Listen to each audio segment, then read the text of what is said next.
Okay, so I'm Kelsi and I'm the clinician, and Shelby is being the client, and she's 12. Okay, so today we're just going to do a couple of different activities. First, we are going to talk about some of our speech helpers and the different things that help us make our speech. And then we're going to do a little iceberg activity too, which we'll get to a little bit later. Okay. So first, we're just going to review some of our speech helpers or the things that help us speak. So what can you remember about our speech helpers? With my lungs, I can make sure that I have enough breath to talk because I think sometimes I stutter more when I try and talk too much on one breath. Good. With my mouth, I have my lips and my tongue, and I have to make sure that I kind of keep them relaxed so that I'm not tense, and then I can get my sounds out better. Yeah, good. And then with my voice box, that's kind of like where my air is. So as long as I make sure kind of with my lungs that I have enough air, I can probably get more sounds out then. So let's try using our voice box a little bit. So our voice box isn't on when we say a sound like try that. Do you notice your voice box? It's off. And then other sounds like zzz, you feel your voice box. Yeah, I can so feel that's it where vibrate. our voice box is. Good. So our different speech helpers, we have our lungs, our lips, and our tongue, which are in our mouth, our voice box. And all of these things can either help or help make our speech easier or harder sometimes. So we'll work on some of these things, manipulating some of our speech helpers to see how we can use those to make our speech easier. So we'll talk about that. Is that good for that? Okay, now we are going to do, have you ever heard the iceberg of stuttering? No. So what this is a picture like this. And there's a lot of different parts to stuttering, but there's two main parts in this iceberg. So everything under the water is things that we don't really see or other people don't really see, which is some of the more emotional stuff. So things like fear, or sometimes you might avoid certain things. So that's everything that others don't see, the other side of stuttering that a lot of other people don't see. But what they do see is above the water, which is like our blocks and our repetitions, and actually like our lips and our different movements that we make while we stutter. So that's everything above the water. And everything below is how stuttering can make us feel, the pressure we might feel, or sometimes like if we're embarrassed or we get scared. That's everything under the water. So do you want to make your own iceberg, and then we can talk about it a little bit? Okay.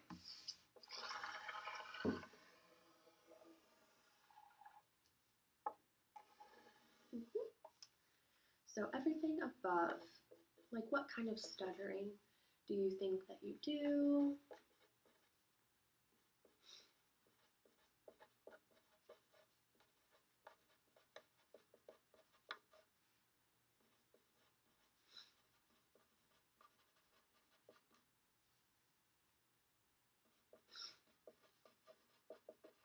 Good, it looks like you know a lot about it. It's good to be aware and to know. And everything below, some of the things that you don't think people see or know about your stuttering.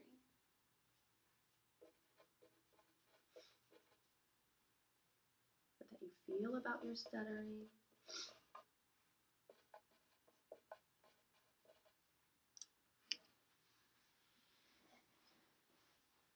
Sometimes we don't really know unless we think about it.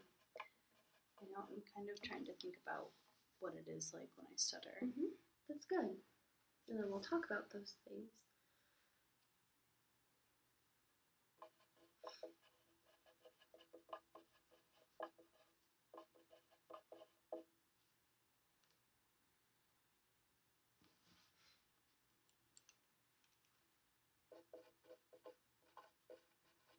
Whenever you're out of ideas, it's fine.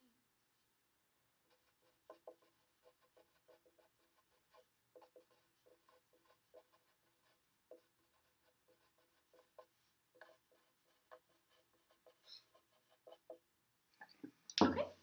All right. good. So I see all of the stuttering that you think you do, like blocks and stops and freezing and repeating. Do you repeat like whole words or sounds or? Usually just like sounds in the beginning. In the beginning of sounds? Your face gets hot. Happens to me too when I get scared sometimes. And eye movement. Like, what do you mean by eye movement? So like sometimes if I'm talking to someone and I'm stuttering, I'll like look down or look away. Even though that sometimes happens when I'm normally talking, I think it happens more when I stutter. Good. It's good that you are aware of these things and that you know, because when you know, we can figure out some things that might make these things easier for you. So everything under the water here, all about your feelings. So sometimes you feel embarrassed. So does this happen like with people you do know and you don't know? Like, do you get embarrassed?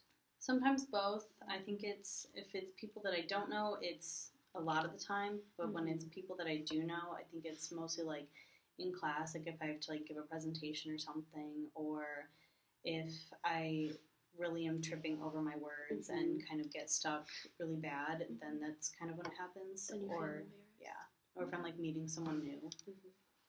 And they might not know that you stutter. Scary. Or do you mean talking is scary or stuttering is scary? Kind of both, I think. I think just sometimes it makes me like not want to talk, and I think that I won't be able to get my words out. Okay, that's a common feeling. I know it can be scary sometimes, especially talk in front of people that you don't know. And nervous, that's kind of like scary. You get nervous and anxious. What does it feel like when you get anxious? I think I think it kind of makes me even more nervous, and I think I get more tense, which makes me stutter more. So then it just gets worse and worse, and then I don't want to talk at all, and my stuttering gets really bad, and I block really hard, and I think it just doesn't feel good. And avoiding. What situations do you notice yourself avoiding in, do you think? Normally if it's like if the teacher wants like volunteers or something like that, like I won't raise my hand. I won't really like put myself out there. I'll kind of just sit back and like let other people do stuff. Or if it's like situations that I think could be hard, or like something that I have to say is going to be hard to say, I'll just try and like not have to say it, or like say it in a different way. How does that make you feel?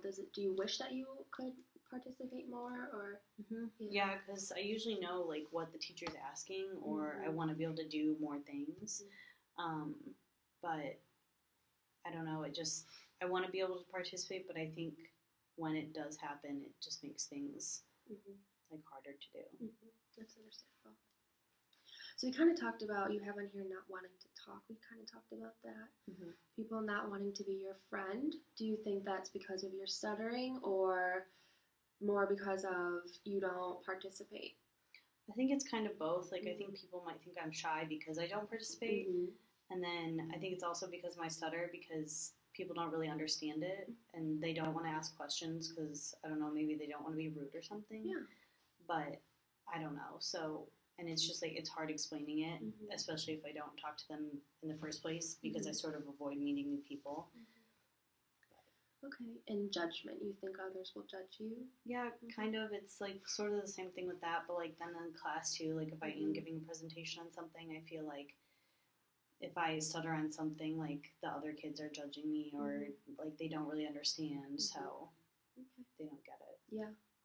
Well, good. I'm glad we were able to identify all of these things. And now we can maybe talk about some different ways that we can maybe make some of these things easier, especially like some of your blocks and your phrasing and things like that. So hopefully, as we move through our therapy, we can find out some ways that will make those things easier for us. Can we pause it? Yeah. Okay, so now we are going to talk about something called controlling our rate. So with this, we want to slower our rate a little bit, but what we want to focus on is really just controlling our rate. And what's important for that is having enough breath support, so from your lungs, like we talked about with your speech helpers, so having enough breath support from your lungs to say enough in one breath, but not trying to say everything on one breath. So controlling your rate is really important for learning how to manage some of your speaking. And if you think about it, like when you learn a new sport, if you are playing soccer and you want to learn how to correctly kick the ball, you want to slow down that process a little bit. So just like anything else, when you're learning something new, you really want to slow down a little bit and just control your movements. So what we can do is maybe just talk back and forth a little bit, and I'll kind of model how to control that rate. Another thing we can do too is chunking some of our sentences or words into different parts. So for example, instead of saying like, I went to the park and then I went home, we could use our controlled rate and say something like, I went to the park and then I went home. So just having enough breath support for, I went to the park, and then you can kind of relax, and then I went home. Do you want to try? Yeah. So I went to school, and then I went home. Good. How did that feel? Was that okay? Yeah, it was better because I was able to just kind of talk, and then take a pause, and then talk again, and it was like the breath made it easier to just kind of like get it out. Good, yeah. And so with that too, you don't have to rush and try and talk fast to get everything out all in one breath. That kind of break and just taking a nice deep breath will kind of help you shorten, but also talk a little bit slower and controlling your movements a little bit. Yeah, I think sometimes I try and like talk too fast, and like if I wasn't already stuttering, I kind of like trip over my words. But because of that, then it makes me like kind of anxious, and then I start stuttering even more. So I think it's like talking slower would probably help a lot. This is good for reading too. Like if you ever have to read out loud in class, sometimes you can try and chunk pieces together a little bit rather than trying to say a whole sentence. You can kind of chunk some things together in little where there's commas or into logical little sentences. So that might help when you're reading out loud in class too. Yeah, I think sometimes that does happen too, because sometimes in like our history books and stuff, the sentences are really long, or like sometimes there's words that I know I'm going to stutter on, so maybe like taking that break right before that would probably help. Good, yeah. I'm glad that you can find ways to implement this at school too. So let's just try a couple more examples. So what's a sentence we could say? How about we just talk about what we're going to do later, and then I'll kind of model how I would use my controlled rate, and then you can try. Okay. So today I'm doing therapy, and then I am going to go on my lunch break, and then I will do a little bit more therapy, and I will go home and make dinner and hang out with my husband, and then we'll go to bed. Okay.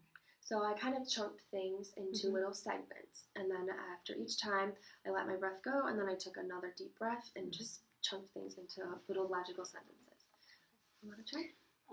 So today I'm at therapy, and then I'll go back to school, and then I have practice after school, and after practice I'll go home, and my mom will make dinner, and then I'll do my homework, and then I'll go to bed.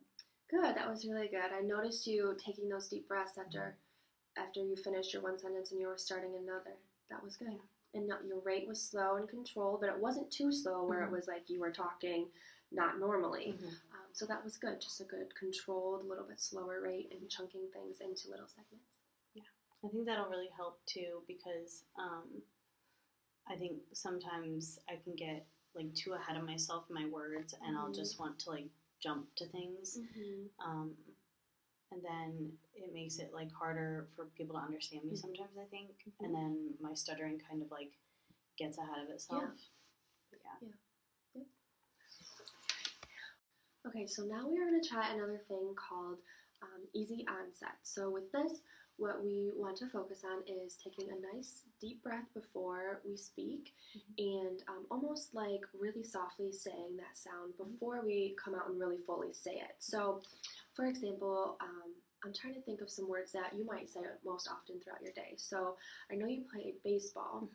and you have baseball practice. Mm-hmm. So using our easy onset might sound like baseball, Mm-hmm. and just really softly bringing your lips together on that B instead of saying baseball. Mm-hmm. We can try nice and soft, taking a deep breath and saying baseball. Mm-hmm. So why don't you go ahead and try? So like baseball. Yeah, that was great. So I noticed you took a deep breath and then your lips kind of just lightly came together and you kind of let some air out before you really said that B sound. Yeah. So that was good. Let's try a couple more. What about practice? So we'll say like practice. Practice. Good.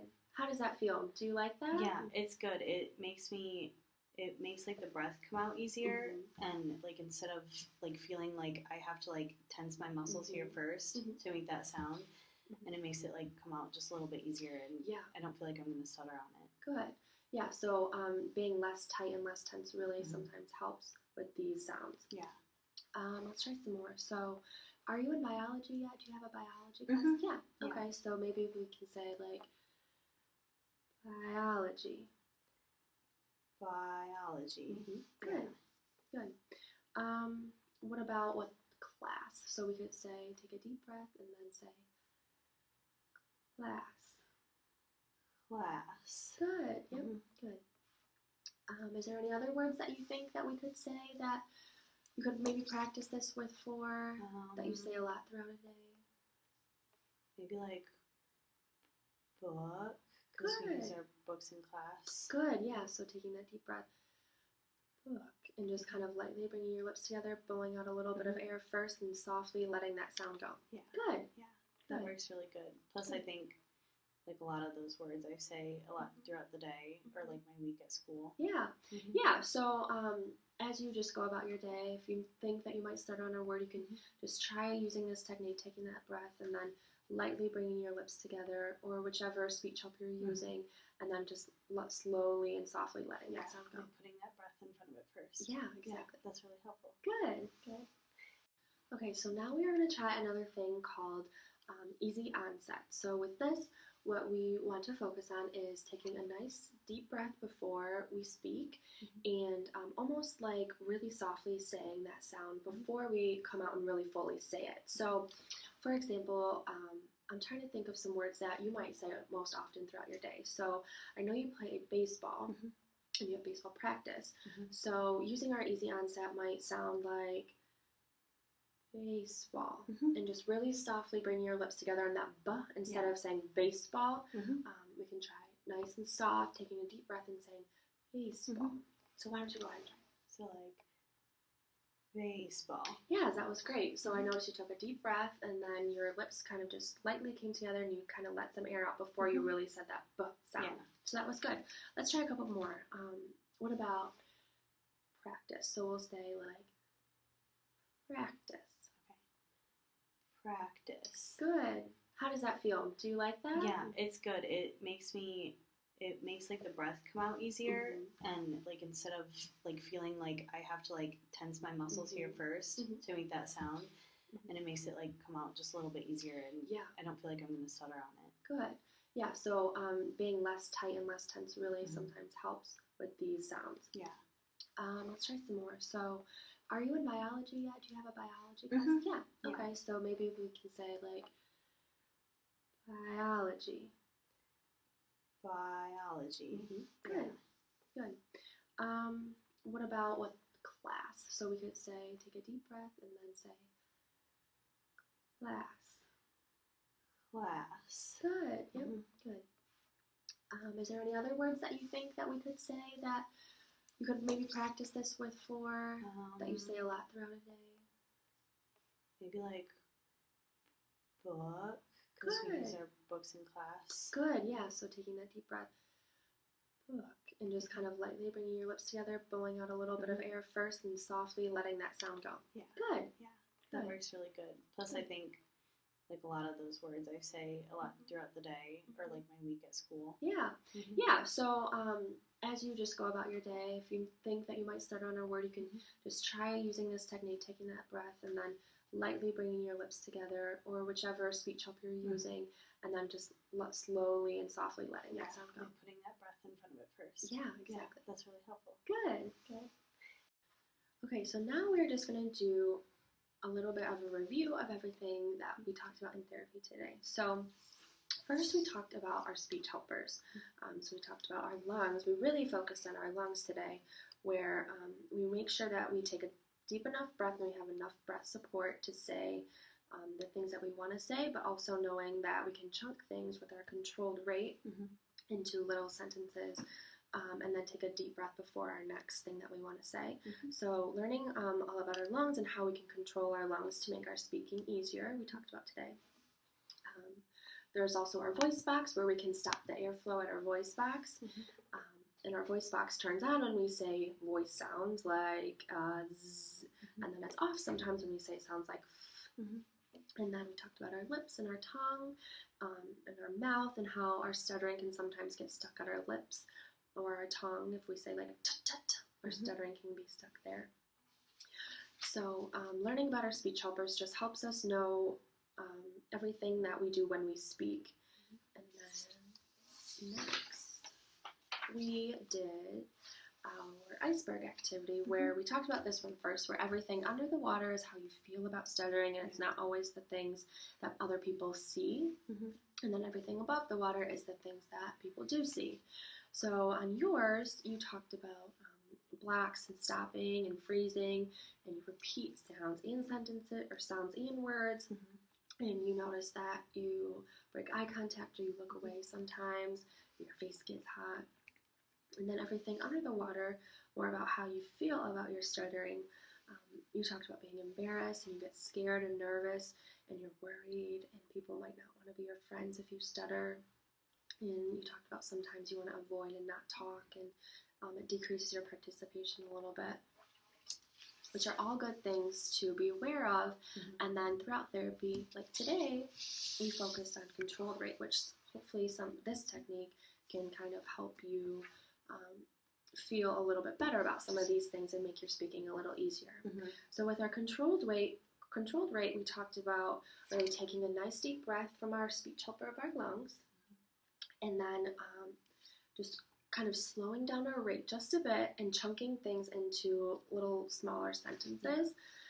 So hopefully with your controlled rate, this will help you a little bit to not be so scared or anxious, because I think this kind of worked for you. Did you feel like that? I think so too. I think it'll help a lot in like class too, and just like maybe talking to new people. And I think it'll help me maybe like want to answer more in class, like be involved in more stuff. And I just think like, I also think like with this stuff, I think people should know that it's like that, like that the bottom of the iceberg like shouldn't be so big, but that it's like kind of parts and like, I don't know, making other people aware of like what I know, just because then they might understand it more. And then maybe I would just like want to talk more too. I think you're right. Yeah.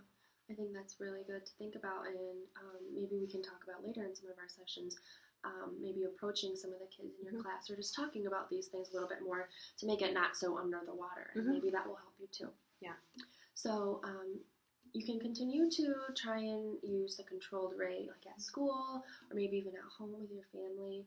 And then next week we can talk about how that went for you and probably practice some more, and then talk about some other ways that we can make some of these things a little bit easier, and use some of our other speech helpers to make our speaking a little bit easier too. I think so too. I think it'll be really helpful, and everything we've done so far has been really good. Good.